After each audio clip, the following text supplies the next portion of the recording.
called depression, at ito'y nagiging dahilan ng napakaraming hirap sa buhay.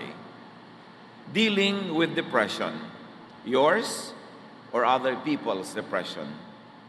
Panginoon, turuan niyo po kami na kilalanin ang aming mga sarili, pati ang aming kapwa, at makilala namin at maunawa ang malalim na lungkot na nagiging suliranin at bigat ng maraming buhay. Turuan niyo kami, Panginoon, na ito ay tapunan ng liwanag sa iyong salita at sa gawa ng iyong anak na si Jesus. At nang sa ganon ay kami makalaya at maging kami man ay maging kasangkapan ng pagpapalaya mula sa depression sa maraming tao.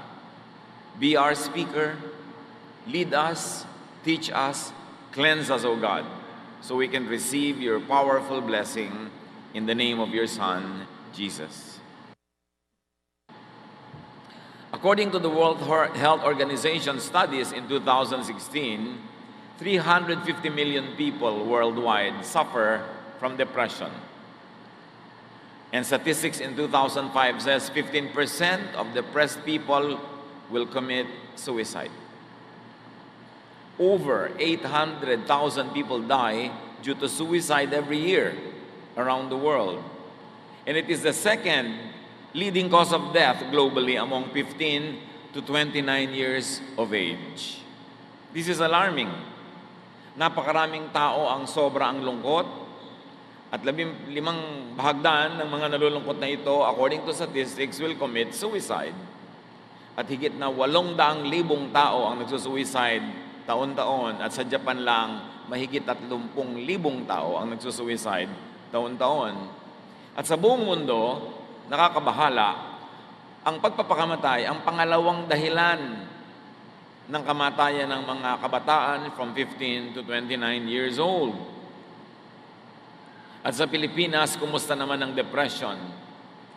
Lingid sa alam ng marami sa atin, sa kabila ng maraming ngiti at mga festivals, the Philippines has the highest incidence of depression in Southeast Asia.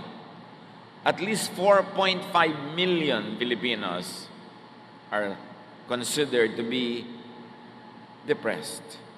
And as many as 7 Filipinos commit suicide every day. Noong 2011, according to the World Health Organization, 16% of Filipino students aged 13 to 15 had seriously considered suicide, and 13% had actually attempted suicide. Sa Visayas, lalo sa Cebu, the highest seekers of counsel are high school students and wives of OFWs. Ito isang epidemic na halos hindi nahahalata, hindi napapansin, at kung minsan ay ayaw kilalanin dahil may kasamang stigma o negative image. What are the causes of depression in the Philippines according to studies? Karamihan, family and social issues. Di pagkakaunawaan sa pamilya at sa mga kaibigan, relationship and bullying among teens. Yung nape-pressure ng barkada, at idagdag na natin ang religious bullying, yung mga lagi na lamang sinisita, binabantayan at sinasakal ng mga relihiyoso. Natural disasters, of which we have abundance of, ay dahilan din ng napakaraming depression. Depression ng mga survivor at depression ng mga social workers at ibang kamag-anak na nagsusuporta sa mga survivors. According to studies, one great cause of depression in our country is traffic and poverty, including academic work. Paano ba nalalaman at nasusukat o nahahalata ang depression? What are the signs and symptoms of depression na dapat nating matyagan? Marami at iisa-isahin natin ang ilan doon. Subalit hindi naman kung meron ka nito ay depressed ka na, pero kung meron, ito ay isang sign ng posibleng depression, lalo't hindi naagapan. Lack of energy, loss of appetite, even constipation. No interest in work or other favorite activities. Poor or too much sleep, or too much appetite or too little of it. Weight loss or weight gain, na biglang-biglaan, extreme irritability, Lagi mainitin ang ulo kahit maliliit na bagay at hindi makayang pigilin ang galit. Anxiety and restlessness, laging balisa, laging may kinakatakutan or fixation on the past. Ayaw nang limutin ang nakaraan, lalo ang mga maling nangyari, thoughts of death or suicide, even disabling fatigue, yung laging pagod na wala nang magawa ng may gana, difficulty concentrating or making decisions, unexplained aches and pains, mga sakit ng ganito at sakit ng gano'n na hindi makita ng doktor kung bakit, madalas ito ay resulta o sintoma ng mental illness called depression. How do we deal with depression? Kung minsan meron na palang gusto magpakamatay sa ating pamilya, sa ating mga kaibigan, kapitbahay, o hindi man nagpapakamatay ay parang wala nang kabuhay-buhay, paano nga ba susugpuin, bubunutin ang ugat ng depression? First of all, understand the depression by describing it clearly. Unawain ang lungkot na ito sa pamamagitan ng malinaw na pagsasalarawan in vivid detail to a trusted person perhaps, or even just to yourself. 1 Kings 19:10. He answered, Lord God all-powerful, I've always done my best to obey you, but your people have broken their solemn promise to you. They have torn down your altars and killed all your prophets except me, and now they are trying to kill me. Ang nagsasalita si Elijah. Matapos niyang gapiin ng mga propeta ni Baal, ng Diyos-Diyosan ng bansa, siya ay pinagbantaan ni Queen Jezebel na papatayin din at hindi siya tinantanan ng paghabol dahil alaga ni Queen Jezebel yung mga priest niya. So Elijah fled, and this passage reveals what he feels in this point in time. He was very depressed. In fact, this prophet of God wanted to die. Elijah is very depressed, and he articulates his emotional struggle in a conversation with Yahweh.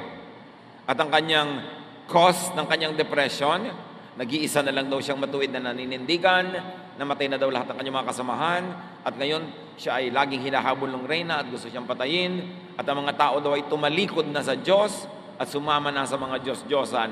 Yun ang dahilan ng kanyang depression. At least alam niya, sinasalarawan niya, kaya madali nang malutas. Kailangan alam mo kung bakit ka depressed. Hindi lang yung malabong alam, kundi malinaw na alam.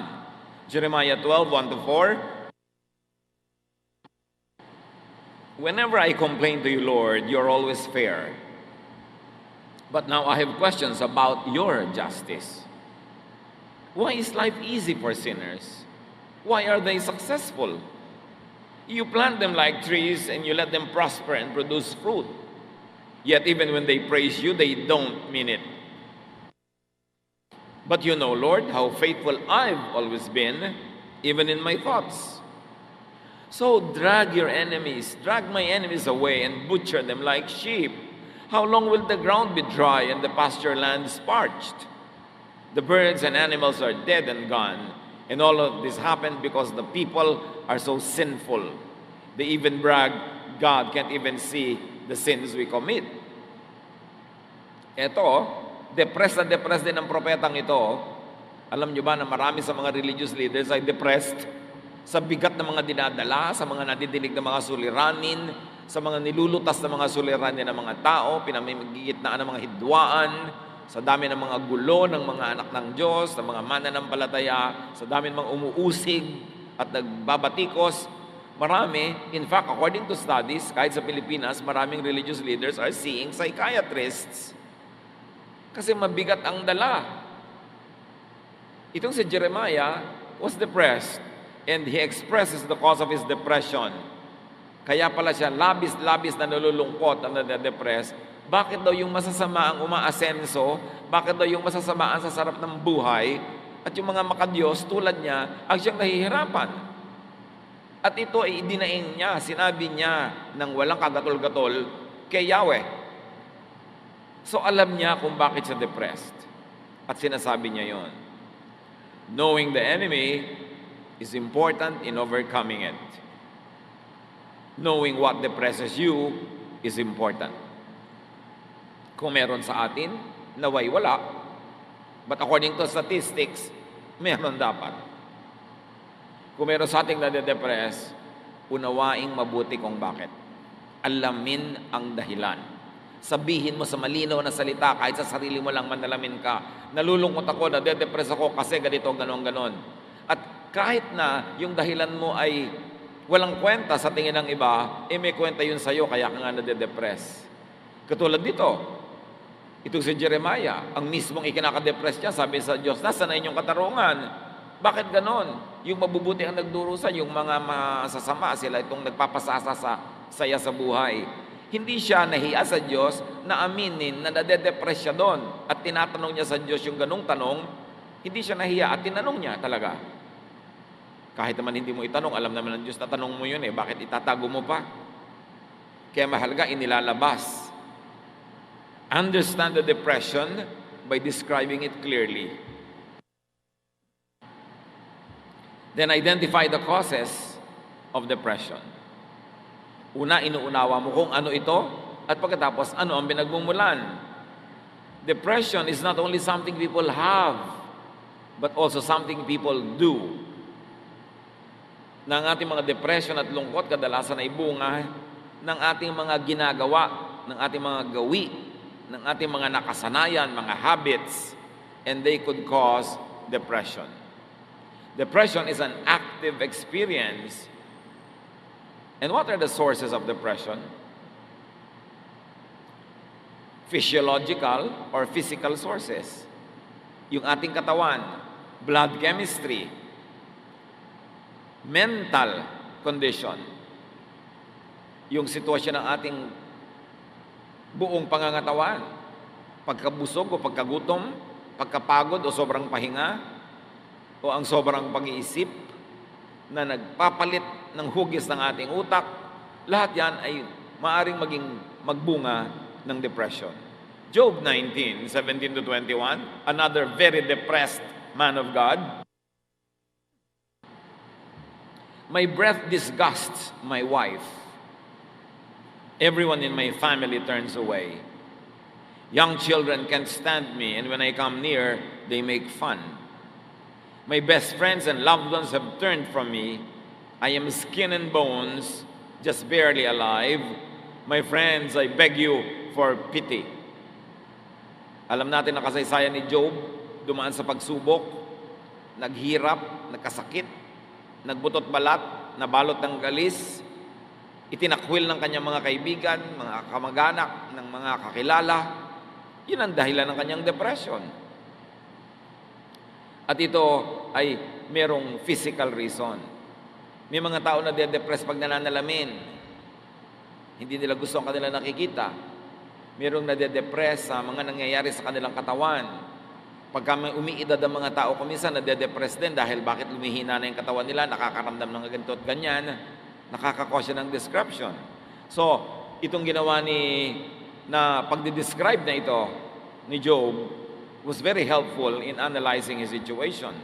It described the physical condition of Job, which drove him into depression. Kaya dapat nag-iingat-ingat tayo sa pagsasalita. Kumisan may babaeng o lalaking hirap na papala sa pagpapapayat. Tapos pag nakita mo pa, sabi mo, hoy taba, alika nga dito. Tatawagin mo pang gano'n, na-depress tuloy. Mamaya, nagbigti na. Dahil lang sa katabilan mo at hindi kataklesahan ng iyong bibig. May mga sinasabi tayo kuminsan na nakaka-depress sa tao. Hirap na yung isang ina na kachututor ng anak niya para maging honor student. Tapos sabi mo, hoy, bakit 3 taon ka na sa grade 1? Manahimik ka na lang kung naobserbahan mo yung ganang mga bagay. Kasi ang salita natin ay nakakapagpalala ng matinding kalungkutan at paghihinagpis ng ating kapwa. Pag-iingatan natin yan. Another source of depression, aside from the body, is emotional or mental sources, like guilt. Kaya maraming relihiyoso, depressed, kasi walang ginawa yung religion, kundi sila ipagiltihin. or misplaced shame. Hiyang-hiya sa mga bagay na hindi naman nakakahiya, pero hiyang-hiya. Or fears and suppressed feelings. Marami kasi, nag-exercise sila ng social control over domineering parents, sobrang mahihigpit ng mga magulang at mapagkontrol halimbawa ng mga anak, sobrang mahihigpit at mapaghusgang mga religious groups. Pag napasali ka sa mga ganito, nasusuppress yung feeling mo. Gusto mo magsaya, hindi ka makapagsaya. Gusto mo magbihis ng ganito, hindi mo maisuot. Sikil na sikil ka. Pagka yun nagpatuloy at naipon ang naipon, nagiging depression. Legalistic and dogmatic religiosity could cause grave negative emotions. Mas marami nagsusuicide na relihiyoso kaysa yung mga taong hindi relihiyoso. Kasi sikil na sikil. Akala nila galit ang Diyos sa sumasaya, ayaw ng Diyos nang natutuwa ka sa buhay, kaya lagi nilang inililihim, itinatago ang tunay nilang nadarama, ang nangyayari na nade-depress. Kaya si Jesus ay nagagalit sa mga relihiyosong taong sobrang magpahirap sa mga tagasunod sa kanila. Binibigyan ng mga impossible expectations. Matthew 23:4, sabi ni Jesus, ang ganito daw ng mga religious leaders, they pile heavy burdens on people's shoulders and won't lift a finger to help. Sa 1 Samuel 18, 6-11, dito ay i-describe kung paano pinuri ng mga babae sa Israel ang mga nagawa ni David sa giyera na insecure tuloy itong si Haring Saul. David had killed Goliath, the battle was over. As the enemy went along, women came out of each Israelite town to welcome King Saul. They sang, Saul has killed 1,000 enemies, David has killed 10,000. This song made Saul very angry, and he thought, they are saying that David has killed 10 times more enemies than I ever did. Next, they will want to make him king. Saul never trusted David again. Nakita nyo, dahil sa kanta ng mga kababaihan na yon na insecure yung king, at napahamak din si David. Meron kasi mga tao hindi nag-iingat sa sinasabi nila. Huy, bakit ang ate mo mas mataas ang grade kesa sa'yo? Nakaka-depress ka na pala. Bakit mas maganda siya kesa sa'yo? Bakit ganyan? Yung mga pinsan mo successful, ikaw hindi. Comparisons. So these women were comparing David and Saul. Verse 10, the next day the Lord let an evil spirit take control of Saul, and he began acting like a crazy man inside the house. David came to play the harp for Saul as usual, but this time Saul had a spear in his hand. Saul thought, I'll pin David to the wall. He threw the spear at David twice, but David dodged and got away both times. So meron daw masamang espiritu na pumasok dito kay Saul, kaya sinikap niyang sibatin itong si David 2 ulit. Hindi lang nga siya nagtagumpay. Pero kung nagtagumpay siya, napatay niya. Note that the evil spirit here could refer to ancients' way of describing depression. Wala kasing salita yung mga ancient people ng salitang depression. So sa kanila, pagka yung nade-depress yung tao, gumagawa ng mga bagay na ngayon ay alam natin ginagawa ng depressed people, sinasabi nila, may masamang espiritu. Hindi laging literal ang masamang espiritu. Kulang lang sila ng kaalaman sa siyensya para i-describe clinically yung nangyayari. Kasi para naman talagang tinitirhan ng demonyo, yung grabe ang depression. Kung hindi pinapatay ang sarili, pumapatay ng iba. So identify the cause or causes of depression. In Saul's case, it was envy. Envy that was encouraged, nurtured by these women who were singing songs that made the king insecure. Meron silang pananagutan doon kung bakit nagkaganon din yung hari. Another way to deal with depression is to uproot the causes of it. 1 Samuel 16, 14-19. The Spirit of the Lord had left Saul, and an evil spirit from the Lord was terrifying him. In other words, peaceful thoughts were not in his mind anymore, and he was filled with very troubling, depressing thoughts. It's an evil spirit from God that's frightening you, Saul's officials told him. Your Majesty, let us go and look for someone who is good at playing the harp. He can play for you whenever the evil spirit from God bothers you, and you will feel better. Dito maraming naguguluhan na nagbabasa ng Biblia, bakit daw pinapayagan ng Diyos yung evil spirito na maglabas-masok kay Saul? Terminology nga ng mga sinaunang tao for depression. So, nung umalis sa kanya ang matino at tahimik na pag-iisip, syempre, ang pumalit, magulo at violent na pag-iisip. At sabi ng kanyang mga tauhan, maghahanap po kami ng musikero, yung magandang tumugtog. At pagka kayo ay ginugulo ng espiritong yan sa inyong utak, tutugtog siya at kayo mapapayapa. All right, Saul answered. Find me someone who is good at playing the harp and bring him here. A man named Jesse who lives in Bethlehem has a son who can play the harp, one official said. He's a brave warrior, he's good-looking, he can speak well, and the Lord is with him. Again, the evil spirit is thought to be the cause of the king's bad mood. The evil spirit could actually be depression. All the signs, the clinical signs are there. And the ancients thought that playing musical instruments, seeing beauty, and hearing good speech could drive away evil spirit. This demonstrates the attempt to deal with the cause of the depression. So, na-identify nung mga tao ang cause of the depression. Sabi nila, evil spirit yan. Tugtugan para umalis. Pero ang totoo, of course, they were trying to uproot the cause of the depression. But they were really applying what modern day practice would call therapy. Music therapy, aromatherapy, arts therapy. Kasi sabi si David daw, good looking, magandang tingnan, maganda ang tinig, maganda magsalita. In other words, soothing to the senses.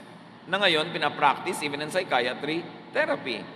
Pag stress ka, pupunta ka sa isang spa, may aromatherapy, merong touch therapy, sari-saring therapies. So talagang depression yung kanilang nilulutas. Modify and improve your lifestyle if you see symptoms and signs of this. Eliminate or minimize lifestyle problems. At ito ang ina-identify ng modern science na nagiging cause ng maraming incidents of depression. Overworking.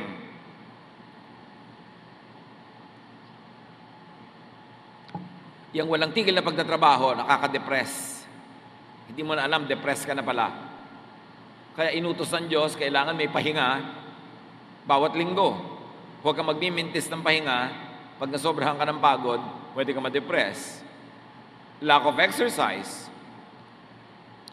Yung laging ayaw kumilos, laging tinatamad, laging nakatihaya, nakataob, nakatagilid, nakatiwarek. Pwede yan mga kandidatang ma-depress. Kasi dapat ikinikilos mo ang iyong katawan para mag-circulate ang iyong dugo. Procrastination. Yung lahat ng gusto mong gawin sa buhay na inuurong mo, pinapabukas-bukas, nagigilty ka rin sa kalooban mo na hindi mo nagagawa yung trabaho, nai-stress ka na marami kang unfinished work. So procrastination o pagpapaliban ng dapat gawin can also cause depression. Imbalance spirituality. Yung puro langit ang iniisip, nandito pa sa lupa, hindi na nakatungtong sa lupa, sa ulap na nandun yung utak. Imbalanced. And unresolved stressors like separation from loved ones, isolation due to rejection, repression or suppression of inner feelings, guilt, fear, lahat ng yan, mga sakit ng utak. Know and solve the cause. Proverbs 12:25-26, worry is a heavy burden, but a kind word always brings cheer. You are better off to do right than to lose your way by doing wrong. So ano daw yon? Worry is a heavy burden. Pag worrier ka, tendency, madedepress ka. Walang ginagawa kundi mag-alala, mag-isip, matakot, mangamba. Pero sabi, yung mabuti, mabait, magandang salita, nakakapagpasaya. So may nagwo-worry na nga, pagpasok mo, dadagdagan mo pa. Hindi siya sumaya. Lumala ang kanyang nararamdaman. You see, the ministry of words, with the words that we say, we can hurt or heal people. We can encourage or discourage. We can be a blessing or a curse.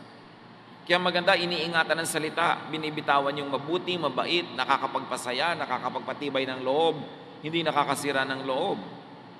And this Proverbs 12 is a warning against worrying. And it's a prescription to hear and say kind words. Not only to hear, but also to say. Pag tayo ay nagsasalita ng mababait na mga pananalita, nakakapagpagaling ng damdamin, nakakapagpasaya, nakakapagpatahimik, tayo may nakikinabang kasi tayo man ay natatahimik at napapayapa. Ang hindi alam ng mga mahilig manakit sa pamamagitan ng salita ay una na nilang sinasaktan ng sarili nila bago pa man nila masaktan yung kanilang kausap. Because you keep what you give away. Ang ginagawa natin sa kapwa, tumatalbog at bumabalik sa atin. Kaya ang bawat pananakit natin, nasasaktan din tayo. Meron tayong Espiritu ng Diyos na nakatira sa ating puso na pag may ginagawa tayo at sinasabing hindi maganda, ay una nang nasasaktan yung Espiritong nasa ating puso. Tayo ang unang nadadawit. Tayo ang unang nasasaktan. Proverbs 23:4, be wise enough not to wear yourself out trying to get rich. Sa inyo, magpakatalino, huwag mong gasgasin ang iyong sarili sa pagpapayaman. Hindi ito warning against getting rich. It is warning against wearing yourself out trying to be rich. Hindi yung pagyaman ang minamasama dito, kundi yung pagpatay mo sa sarili mo, yumaman ka lang. Kaya kailangan, balanse pa rin. Kahit ka nagsisikap, may pahinga ka, meron kang entertainment, meron kang relaxation, at meron kang giving, meron kang charity, balance ang buhay mo. Proverbs 23:19-21. Listen, my child, be wise and give serious thought to the way you live. Don't associate with people who drink too much wine or stuff themselves with food. Drunkards and gluttons will be reduced to poverty. If all of you do is eat and sleep, you will soon be wearing rags. Again, this is an exhortation for lifestyle change. Piliin mo yung mga kasama. Huwag ka sumama sa mga lasenggo, sa mga sobrang masisiba, mga matatakaw. Walang ginawa kundi mag-inuman, magkainan, ipaghihirap mo yan. Sabi ganun, kung tulog ka lang ng tulog, ang susunod mong isusuot at ibibihis, basahan, maghihirap ka. So it's an exhortation to change lifestyle by changing a social life, by changing friends. So eliminate and minimize lifestyle problems. Meron tayong mga depression na dala-dala ng ating social life, dala-dala ng mga uri ng tao na ating sinasamahan at inilalagay sa ating mundo. Another way to resolve depression is to resolve conflicts. Deal with troubled relationships. Kailangan pangasiwaan na mabuti ang ating mga relasyon na nalamatan, nalagot, nasira, na damage, past or present. Bawat mahal natin sa buhay, bawat nagmamahal sa atin, bawat bahagi ng ating buhay na nalalayo, nagkakasiraan tayo, may epekto sa ating emosyon, kahit aminin natin yon o hindi. Proverbs 17:9, you will keep your friends if you forgive them, but you will lose your friends if you keep talking about what they did wrong. So itinuturo dito, may mga kaibigan ka, may investment ka na dyan, emotional investment, time investment, sometimes financial investment din. Pagkatapos mag-aaway kayo, hindi mo papatawarin, hindi kayo magpapatawaran. Sayang naman ang lahat. Tapos magsisiraan pa kayo. Hindi pa yung pampaganda ng buhay, pampapangit. Kaya sabi, kung hindi mo papatawarin na nagkakamali sa'yo, mauubos lahat ng tao sa mundo mo kasi lahat magkakamali rin. Panapanahon lang. At mawawala lahat ng kaibigan mo pag ipinamamalita mo lahat ang mga mali nilang ginagawa. Ang ibig sabihin lang, magpakatino ka. Keep your friends, keep your relatives, keep people around you by forgiving them if they commit a mistake, and by not talking about them again, behind their backs. Huwag mo silang gawing topic pag wala sila, para hindi lumayo ang loob, kasi malalaman at malalaman nila na pinag-uusapan nila ninyo sila. At magagalit at lalayo sila sa inyo. At pag may nasisirang relasyon, na-offend ka, nasaktan, sabi ni Jesus, Matthew 18:15, if one of my followers sins against you, go and point out what was wrong. But do it in private, just between the two of you.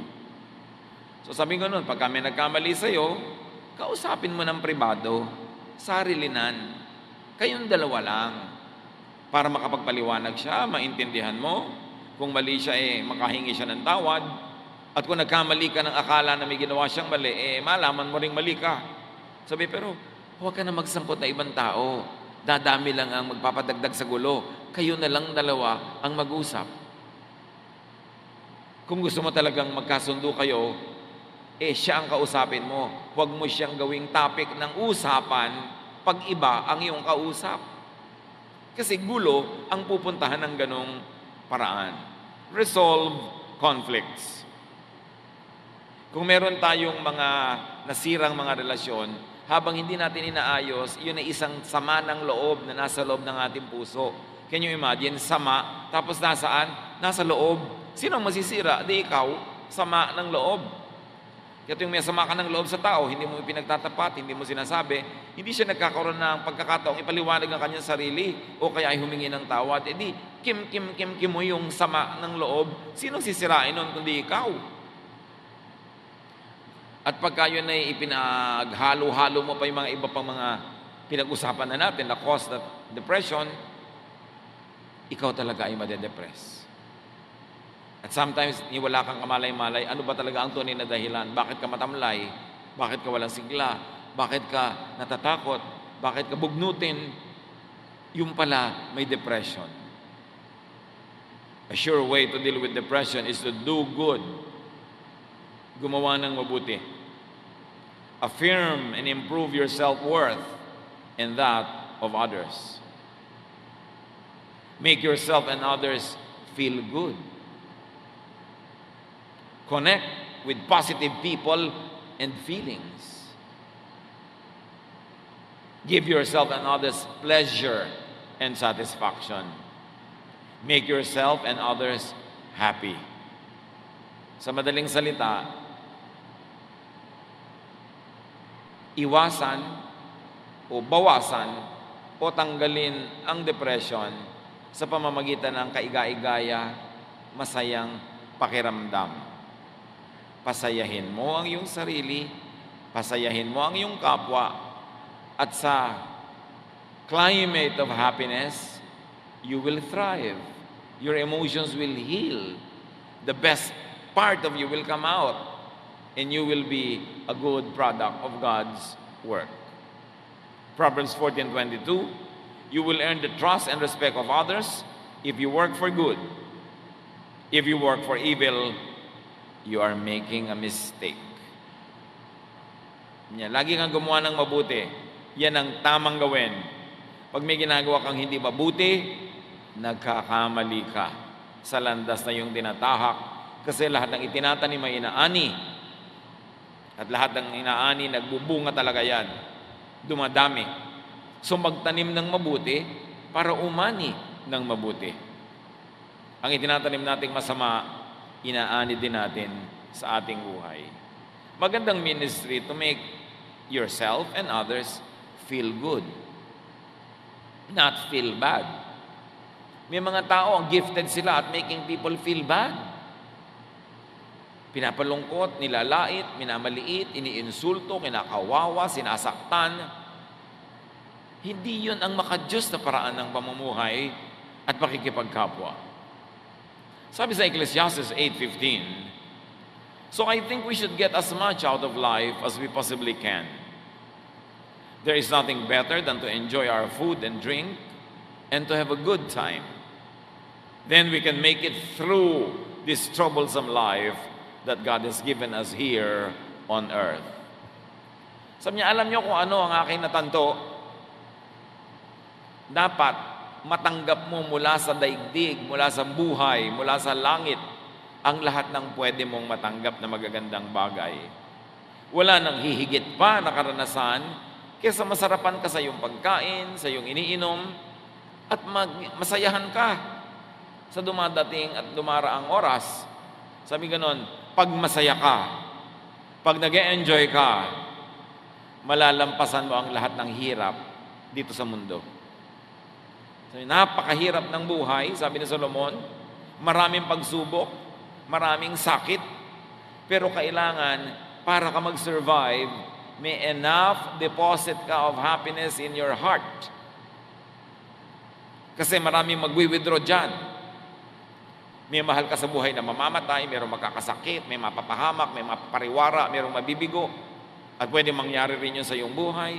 Pwede kang malugi sa negosyo, dapuan ng sakit, madapa, masagasaan, pwede kang iwan ng pinagtitiwalaan mo, iwan ng, o kaya dayain ang iyong pinagtiwalaan. Ang daming pwedeng hampas na dumating sa buhay na ito. Kaya sabi ni Solomon, dapat marami kang inipong saya sa loob ng puso mo. Tuwing kaya mong kumuha ng saya, ilagay mo, kahit maliit lang. Pwede kang magsaya, ilagay mo. Meron kang pasayahin mo, para marami kang deposit. Dahil hindi titigil ang universe ng kawi-withdraw mula sa iyong bank of happiness. Kung ang konti-konti ng iyong inilagay, inimbak na kasiyahan sa puso mo, sa puso ng iba, ayun, pag dumating ang mga paghirap ng buhay, mga pagsubok, naglalakad sa breakwater, nagtitirintas, wala namang buhok. Nakatingin sa malayo, walang tinatanaw. Hinahanap si Crispin at si Basilio kasi hindi na kaya ang mga dagok ng buhay kasi walang inipon na saya. Kaya mga kapatid, kung may nakikita kayong taong nagsasaya, huwag niyong itaboy. Huwag ninyong pigilan. Kasi hindi nyo alam kung kakalampas-lampas lang niya sa trahedya at ngayon lang siya nakaka-recover. Tulungan nyo siyang magsaya. Pero siyempre, sa pagsasaya naman natin, not at other people's expense. Hindi yung kanta-kanta ka ng karaoke, alauna ng umaga, nabulabog na lahat ng kapitbahay mo. Yung kasiyahan mo, pagdurusa naman ng iba. Dapat, meron ka ring respeto sa sarili. Pero yung pagsasaya natin na hindi naman tayo nagnanakaw sa iba ng kanilang katahimikan, kapayapaan at kasiyahan, Solomon, the wisest man ever, prescribes that. So niya, tuwing kaya mo mag-enjoy ka. Kasi maraming panahon ng lungkot. Maraming panahon ng pagdurusa. So yung pwede ka magsaya ka na. Kasi pag pagdurusa time, hindi ka pwede magsaya. So dapat pag may chance, samantalahin. Do good. Pleasure is an antidepressant. Happiness is an antidepressant. Daig pa niya ng mga pills na nabibili mo pagka meron kang kasiyahan. Kaya pipili-piliin mo rin yung kasama mo sa buhay, yung masaya din kasama. Hindi yung pagkasama mo, ang lungkot-lungkot yung dalawa kasi wala na siyang ginawa kundi magreklamo, umatungal, manira, mamintas, puro negative, mahahawa ka doon. Siyempre, sa mga grabing depression, seek a spiritual counselor or a specialist doctor. And that is to rule out physical causes and to conduct therapeutic counseling. Pag may nade-depress, ang unang-unang ginagawa ng trained counselor, makipag-interview at alamin kung yung kanyang depression ay chemical or physical. Bago sabihin na yun ay spiritual o emotional. May nai-eliminate. Sabi sa Proverbs 28:26, it is foolish to follow your own opinions. Be safe and follow the teachings of wiser people. So dapat magpa-counsel ka sa spiritual counselor, sa clinical counselor, para malaman kung ano ba talaga yung gumugulo sa iyong buhay. At huwag kang mahiya na magpa-counsel. Pagka nakakakita ka na ng buwan doon sa tasa, pag nakakarinig ka na ng mga umaawit sa iyong tenga na wala naman, kailangan mo ng counselor at huwag kang mahiya, huwag mong itago yan kasi you need help.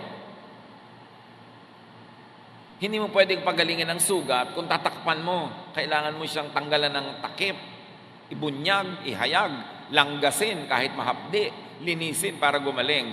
Pero yung tatakpan, mabubulok sa loob. Kaya kung tayo nade-depress, dapat nating sabihin sa isang napagkakatiwalaan o sa isang spiritual or clinical counselor para tayo matulungan kung hindi na natin kayang tulungan ang ating sarili. People who want to stop taking medication must first consult their doctor. I want to emphasize this kasi may mga tao na mga depressed, meron silang mga iniinom na gamot, kung minsan may biglang magka-counsel sa kanila, ay itigil mo ang pag-inuman ng gamot. Kailangan itatanong mo sa doktor yan bago mo itigil, huwag kang makinig kung kani-kanino. Kasi may mga tumitigil na biglang nasisira ang chemical balance ng kanilang katawan at biglang tumatalon mula sa building.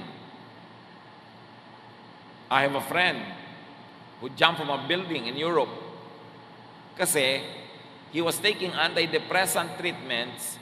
In-advise siya bigla ng kanyang weight consultant, yung nagpapapayat sa kanya, na itigil ang mga ganito, itigil ang mga ganon, itinigil naman niya, yung pala, naggrabe na ang depression na nangyari doon sa tao at tumalon sa building.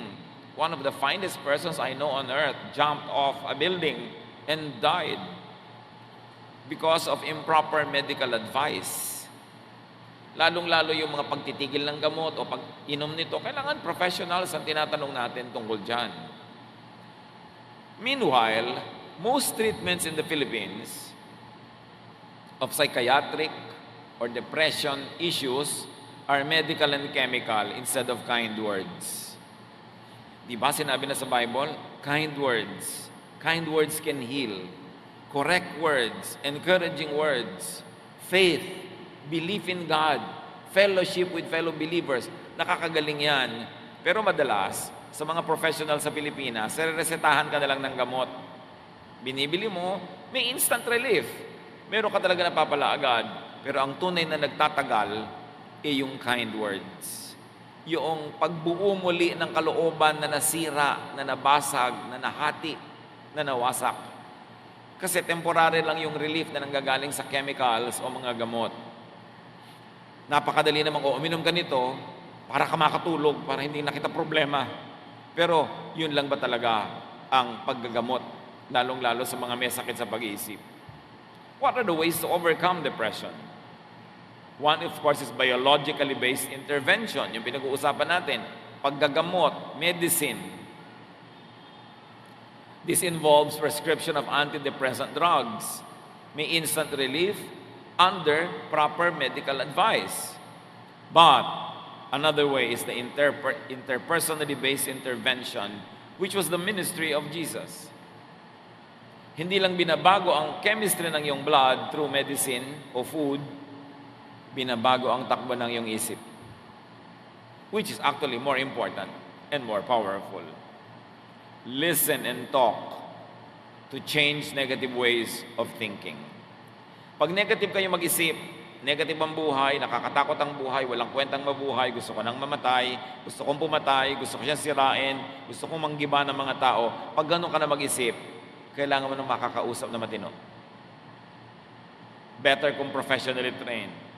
Best kung clinically trained na spiritually developed pa. Tulad ni Pastor Gami, ang ating main counselor sa ating pamilyang day by day. He's not only a pastor, he's not only educated in the Bible, he also has clinical education in counseling. So nababalansin niya yung kanyang counsel. Napakahalaga, but you've got to talk to someone and you've got to listen to someone. This is considered the more effective and longer-lasting treatment. Kailangang ilabas mo ang iyong niloloob, ihinga sa mapagkakatiwalaan. Huwag sa chismosa dahil bukas alam na ng buong barangay. Pinipili mo dahil lalo ka madedepress ngayon, dalian yung pagbibigti. Pag chismosa ang napagsabihan mo. Kaya kailangan pinipili mo yan. Pero kailangan, mga kapatid, makinig. Kung madilim na ang takbo ng ating isip, pinagdidimlan na tayo ng paningin, pangit na ang tingin natin sa buhay, wala na tayong pag-asa, puro negative, kailangan baguhin ang pag-iisip. Romans 12:2, be transformed by the renewing of your mind.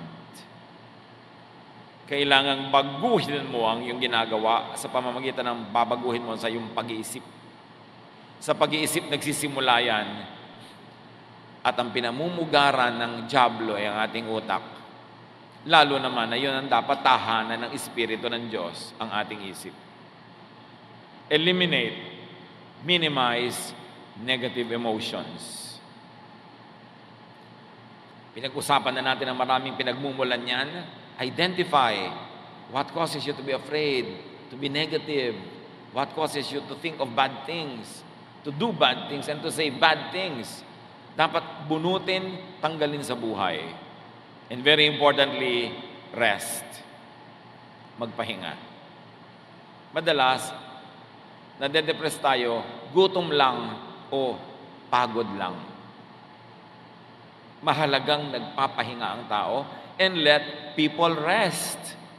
Pagpahingahin natin ang mga tao. Gusto nilang magsaya para mabalanse ang mga lungkot nila, payagan natin, bigyan natin ng oras, bigyan natin ng lugar, bigyan natin ng pagkakataon. And stop judging, rejecting, and isolating people and yourself emotionally and spiritually. Huwag kayong magtampo ng magtampo, tapos mag-iisa, lalayo sa iba, magmumukmuk. Pag nag-iisa ka, madali kang tuksohin ng dyablo. Pag wala kang ibang kausap na matino, dyablo lang ang kakausap sa'yo, anong lalaman sa utak mo? At napaka-importante, pagpahingahin natin ang mga tao. Pagod na yung asawa mo, hayaan mo muna magpahinga bago mo bungangaan. Dahil baka mamaya, ibuhos na niya sa'yo yung kumukulong sabaw. Dahil pinagdimlan na ng paningin. Kailangan yung anak mo nagkakanda bagsak-bagsak na sa school, bigyan mo muna siya ng pahinga from nagging. Huwag mo na siyang pilitin maging valedictorian. Pagpahingahin natin ang mga tao sa walang katapusan nating expectations, mga standards na inilalagay natin na hindi nila maabot-abot. Yung paghahabol natin sa perfection, sa perfect relationship, sa perfect asawa, sa perfect anak, perfect magulang, nakakapagod yun sa kanila. Kumisan tayo ang nagtutulak sa mga tao para sila mabaliw, para masiraan ng bait. Kailangan ang binibigay natin sa tao, lalo sa mga mahal natin sa buhay, pahinga, hindi stress. Natural, nagbibigay tayo ng stress sa isa't isa. Ganoon naman talaga ang tunay na relasyon. Pero konti lang. Huwag niyong sobrahan. Understand, accept, and love people and yourself. The best antidote to depression is love. Pag alam mong mahal ka, alam mong tinatanggap ka, inuunawa ka, naku, hindi ka dadapuan ng depression. Ang pinamumugaran ng depression ay yung nag-iisip na hindi ako mahal, hindi ako naintindihan, hinuhusgahan ako, ipinupwera ako. Tumigil tayo ng pagpupwera sa ating sarili mula sa karamihan at huwag tayo magpwera ng iba. Hoy, kagalit natin si huwag natin siyang kakausapin. Wala dapat ganyanan. Lumayo ka sa kanya, ihiwalay natin siya, parusahan natin. Kung minsan, hindi na ibigay ng asawa mo yung gusto mo, paparusahan mo ng hindi mo kakausapin ng isang linggo. This is an isolation that can drive people crazy. There are many ways to get what you want, but not by punishing people in a psychological or emotional or spiritual way. 1 Peter 4:8, above all, love each other deeply, because love covers over a multitude of sins. Yan lang naman ay tinuturo ni Jesus. Pag-ibig. Mahalin mo yung nagkakamali, patawarin mo siya. Mamahalin ka rin niya, papatawarin ka rin niya. Tahimik ang mundo. Pero subukan mo huwag magpatawad, hindi ka rin papatawarin. Hindi walang katapusang gera yan. Subukan mo magalit, magagalit din siya. Hindi walang katapusang stress. Is this the way you want to live? Dapat nababago ang ating pag-iisip, ang ating lifestyle, ang buhay natin araw-araw dahil kay Jesus. Dahil sa pag-ibig niya, hindi tayo dapat lagi natatakot. At ang mga anak natin, hindi natatakot na i-reject natin dahil alam nilang mahal natin sila. Ang mga kapamilya natin, hindi natatakot na itatakwil natin dahil alam nilang kahit anong mangyari, mahal natin sila. 1 John 4:18, there is no fear in love. But perfect love drives out fear because fear has to do with punishment. The one who fears is not made perfect in love. Pagka daw may natakot, nabubuhay sa takot, na-stress, nade-depress, nagkulang ang mga tao sa paligid niya ng pagmamahal, ng pag-unawa, ng pag-abot sa kanya. Dahil kung siya ay nananalig at alam niyang mahal siya, hindi siya matatakot. At yan ang lagi sinasabi ni Jesus, do not fear. Do not fear. Why? Because I love you. Because God loves you. So why will you be afraid? Huwag nating gawing ministry na manakot at magparusa. Mga kapatid, listen, magparusa. Marami sa atin mahilig magparusa. Hindi mo ibinigay ang gusto ko, paparusahan kita. Hindi kita kakausapin. Hindi ako sasagot pag nagtatanong ka. Hindi nasunod ang gusto ko, paparusahan kita. Hindi kita babatiin sa birthday mo. Tanggalin natin mga kapatid yung hilig magparusa. Kung meron mang dapat magparusa at may karapatan, Diyos lamang. Pero nagmamahal nga siya, hindi nga siya nagpaparusa, nagpapatawad nga. Tapos tayo pa ang magpaparusa. Sino ang sa ngayon ay pinarurusahan nyo? Maaari nagkamali sa inyo, isang masungit na tiyan nung araw, ngayon matanda na, pinaparusahan nyo ngayon, hindi nyo pinapansin. Mahilig tayo magparusa. Sabi ni Lord, vengeance is mine, I will repay. Huwag tayong mahilig magparusa kasi pag may pinaparusahan tayo, nagdurusa din tayo, di man natin aminin. Whenever we cause heartache in someone's life, we are hurt as well. So have more of God. Enjoy God, and let people enjoy God. Psalm 42 says, as a deer gets thirsty for streams of water, I truly am thirsty for you, my God. In my heart, I am thirsty for you, the living God. Sabi nung kanta, as the deer panteth for the water, habang yung usa ay tumatakbo ng habol-habol ang hininga, sabik na sabik makainom, pants for water, so my soul longs after you. Kung ang ating hahanapin ay Diyos, sa Kanya natin hahanapin ang ating ligaya, ang ating saya, ang ating kapayapaan, at Diyos ang ipapakilala din natin sa kapwa, at pagiging maka-Diyos ang paraan ng ating pakikipagkapwa, mawawala o mababawasan ng sobra-sobra yung depression na yan. So overcome depression with positive emotions, with loving attention and embrace, with the real personal ministry of Jesus. God does not want you depressed. God wants you to be happy. Dear Lord, siyasatin niyo po ang aming puso. Kayo na nakakakilala sa amin. Kayo na dakilang manggagamot. Nawa sa maikling panahon na ito ay naliwanagan kami sa very real and very dangerous issue of depression in our midst. Tingnan niyo po kami kung kami ay may depression. Kilalanin namin ito. Ipagtapat, sabihin sa inyo at sa mga may kakayanan na tulungan kami. At ang aming sarili, ituwid din namin, Panginoon. Bunutin namin ang mga negative thoughts and negative feelings na nagbubunga ng negative actions, na sa kapwa ay nagbubunga naman ng negative reactions at nagiging chain reaction ito ng paggawa ng masama sa kapwa. Papagliwanagan niyo ang aming isip at palayain kami sa depression na tinatawag ng mga tao sa unang panahon na masamang espiritu, dahil halos gawa talaga ng masamang espiritu ang nagiging bunga sa amin. Kung meron sa aming kalagitnaan, Panginoon, na may mga depression, malalalim na mga lungkot, feelings of despair, kawalan ng pag-asa, hipuin niyo po ang aming mga puso.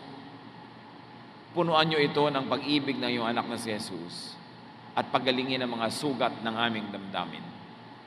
I like to pray for those who have any form of depression. Meron tayong mga lungkot na malalim, matagal, at nagpapahirap sa ating kalooban, nagpapasikip sa ating dibdib, nagbibigay ng mga takot. I like you to stand, we will pray, and we will ask the Lord, Jesus Christ, our healer, to heal our depression. Yes, Lord, your people are standing up before you because we recognize that you are our healer, you are our counselor, you are our therapist. At nais naming unahin ay ilapit sa inyo ang tunay na nilalaman ng aming puso, ang tunay naming niloloob sa mga depression, mga lungkot, mga fears, feeling of hopelessness, feeling of tiredness, emotionally and spiritually, narito, Panginoon, yung mga anak. Sino pang nais tumayo at magsabi sa Panginoon, I declare before you, O Lord, that I am your patient. I want you to heal me. I want you to touch me. Stand up right now and pray to God. Ask the Lord to heal you of your depression. Ipagtapat kung ano ang nadarama, saan ito nagmumula, kilalanin na ito ay dapat paalisin at itakwil niyo sa inyong buhay sa ngalan ni Jesus. And later on, we will pray together. But right now, seek God's counsel. Seek God's touch. At ilapit ang mga nagiging bunga ng ating depression.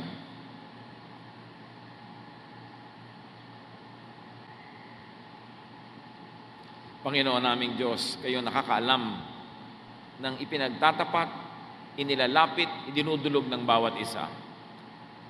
Iba-iba ang detalye. Pero isa lang ang tunay na pinagmumulan nito, Panginoon.